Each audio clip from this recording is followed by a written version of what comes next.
to go through now the top moments from the debate, and to analyse them, let's bring in former Victorian Liberal Party President Michael Kroger and Sky News contributor Gary Hardgrave. Welcome, gentlemen. Hi, Look, Sharri. Thank you.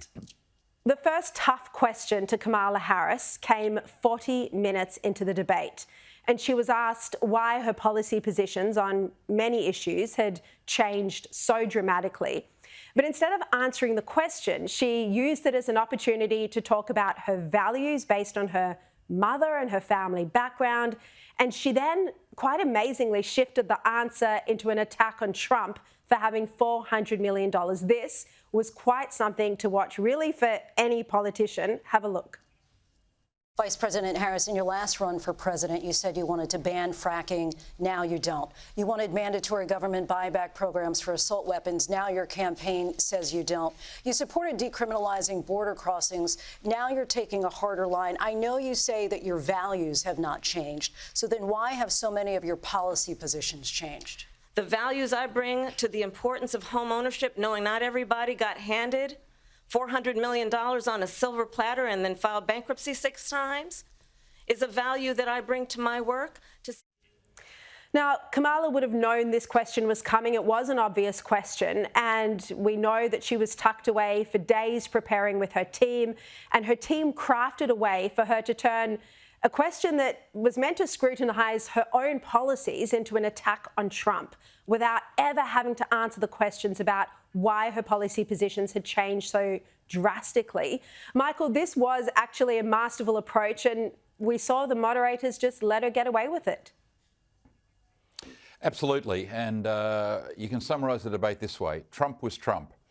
Ill-prepared, rambling, and no killer punches for her until right at the end. He let the debate be about him and his presidency, and it was only at the end he reminded people she'd been vice president for 3.5 years. On the other hand, she will have said to her advisors, I really don't know what to do in this debate. Tell me what I need to do. Tell me what I need to say. They crafted all of those phrases for her, how she'd appear, that she should look at Trump during the debate, shake his hand aggressively at the beginning, going over to him. She was like an actor, as people have said, like Robert Redford in The Candidate. She just said to the advisors, tell me what I need to do and say. She did it, and I thought she did it very well. If there's any doubt as to who won the debate, if you understand betting odds, she went from $2.14, and during the debate her odds shortened. She ended up at $1.91. So all during the debate, the betting markets were saying she's winning this debate, and the bad news for Trump is I think she did. There were low expectations, and she exceeded them. Yeah, and don't forget, of course, that it's reported that she has the best strategic advisors from the team, Barack Obama, around her as well. So she has the best people who are helping her prepare for this. But Gary, her preparation paid off, and it looked like Trump just didn't have answers worked out to some of the attack lines that were clearly going to come his way. Yeah, except Trump was a little more homespun, the usual Trump stuff, and Hollywood Harris was just following the directions she got from the people who were directing her.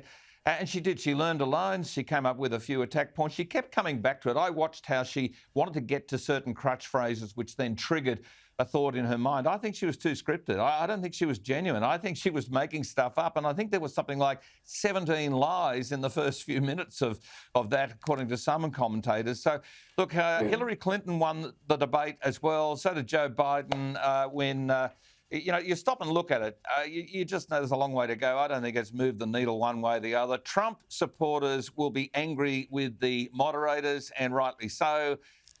And Harris supporters will think this is a Pyrrhic victory, but I don't know whether it actually achieves what they want, which is to win the presidency. We'll see. Well, I mean, the last debate, of course, Biden did so poorly that it effectively led to the end of his not his presidency, but his candidacy. Sure. But you mentioned the moderators. So have a look at this. Trump was hounded if he didn't properly answer a question.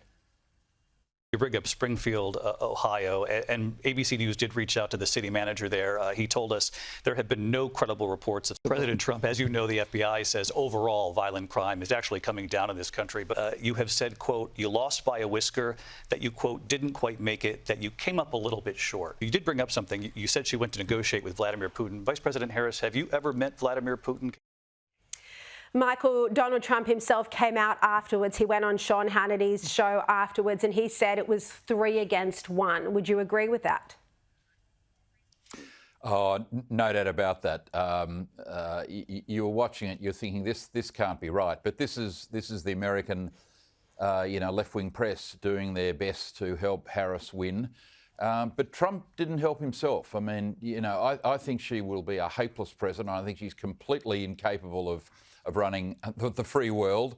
She's been invisible as a vice president. No one can name a single achievement of hers. But Donald Trump was ill-disciplined, as I said. And, I think it's the sign of Trump over 8 years. I think he says to people, I've got here on my own. I don't need to listen to all you people. And you saw that performance today. He wasn't against someone today who had early-stage dementia. And she was clever enough to say to her advisors, I don't know what I'm doing. Tell me what I need to say. And she did it. Yeah. Look, Megyn Kelly wrote a piece today where she said that the head of ABC News, and it was ABC News in the US that hosted this debate, she wrote that the head of ABC News, Dana Walden, is a close friend of Kamala's and is apparently responsible for Kamala meeting her husband. So, and Megyn's argument is that it was actually a mistake for the Republicans to agree to a debate on the ABC. Gary Hardgrave, what do you think about that? Look, I've been on both sides of this. I've been a politician. I've been an inquirer as a journalist or a reporter. Look, I just simply say to you that Harris did what I always tell people in politics to do: answer the question you want to answer. In other words, tell them what you want to tell them.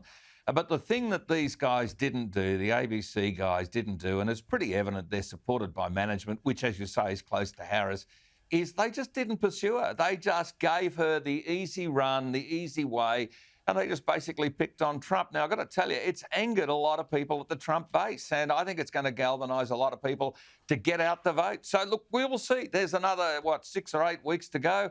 A long way to go. A week is a long time in politics. We've got 6 or 8 of those ahead of us, Sharri. No, we do indeed, but I still want to go through some of the biggest moments from the debate today because it might be the only debate that the two of them do. And to me, it was clear that Kamala had Trump on the defensive. He was defending his record as president, and he wasn't really able to put the focus back on her until right at the end. She was able to present herself as a new candidate as though she weren't part of the Biden team. And her very first answer in the debate set the tone. The question was whether Americans were better off now than they were 3 years ago in the cost of living crisis. I mean, you might ask the same question of our Prime Minister Albanese, but instead of answer that, Kamala Harris took the opportunity to speak about her personal background. Have a look. Vice President Harris, you and President Trump were elected 4 years ago, and your opponent on the stage here tonight often asks his supporters, are you better off than you were 4 years ago? When it comes to the economy, do you believe Americans are better off than they were 4 years ago? So I was raised as a middle-class kid. And she went on. I mean, Michael Kroger, this is one of the biggest issues, the cost of living. She didn't even pretend to try and answer it. That's right. That's right. That's right. That's exactly right. I mean, how do you get away with telling a story about your family background when you're asked about, inflation and the cost of living? Well, of course, the moderators weren't intent on pursuing it, but this is where Trump should have. Exactly. He had a minute after that, of course, to answer. Trump's whole problem is he is so ill-disciplined. I mean, politics is Gary knows as well as I do, it's a very complex business in many respects. And when you're in a presidential debate for your political life, perhaps you don't know everything. Perhaps it's wise to say to people that perhaps know strategy better than you, how do you think this will play out? I'm absolutely sure from having talked to people over the years in the Republican Party that no one can tell Trump anything. As I said, he says, I got here on my own, I don't need you people. And you could tell that today. Right, he was lost. He's on about the dogs being eaten, and all this. We'll get to that. He didn't pursue her on. As I said, this was a debate about Donald Trump, not about her 3.5 years as vice president. And don't forget, Sharri, this is the first time a lot of Americans will have actually seen her. Most people don't know anything about her. I mean, most people don't know she's vice president. This is the first time they've seen her in a debate. And listen to her for an extended period of time because she's invisible elsewhere. You can't see her apart from a clip at a rally. And people have gone away thinking, yeah, well, she wasn't too bad. I don't know what people are saying, that she's dumb or insipid or hiding. No, she was out there and she did quite a good job. That'll be the takeout from today's debate. And if she's smart, she will not do another debate. Yeah, although her team have already immediately demanded a second debate, and it's now Trump who hasn't agreed at this point in time. Look, abortion featured as the second topic after the cost of living, which says something about how big this issue is in America, unlike in Australia. Again, Trump was put under scrutiny, but Kamala got away without answering the question about whether she supported late-term abortions. Let's have a look at that exchange. You should ask, will she allow abortion in the 8th month, 9th month, 7th month? Come on. Okay, would you do that? Why don't you ask her that question? Why don't you answer That's the problem. question? Would you because veto? under Roe v. Wade, Answer the question, would you veto? you could do abortions in the 7th month, the 8th month, the 9th That's month. not true.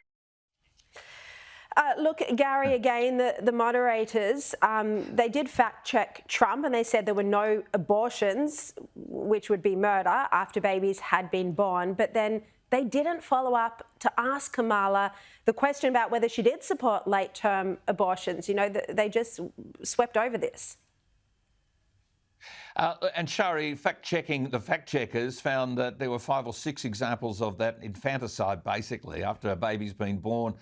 After an abortion that went wrong. I hate this subject, mind you, but I've been watching and listening to the commentary on this. And all I'm saying to you is this, that I think your analysis and your interest in the specifics of this is only a minute interest by comparison to a lot of people in America who did watch this and listen closely. And I think they will see through Kamala's phoniness and her bulltish. And, you know, Michael's probably right that there's a whole lot of, you know, superfluous stuff that people thought, oh, she wasn't too bad, we're expecting her to fail. There was no word salad. I get all of that.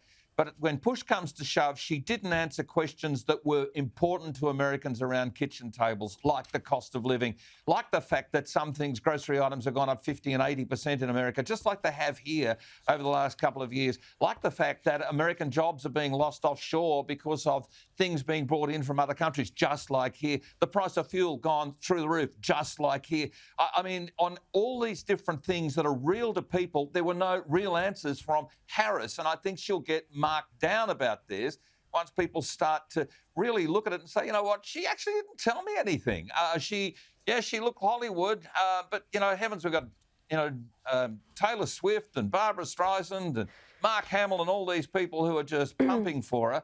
I think Americans are over it, Sharri. I think they're over it, and I think that Trump actually looks like the merchant of change again. If Americans want change, that's where they're going to go.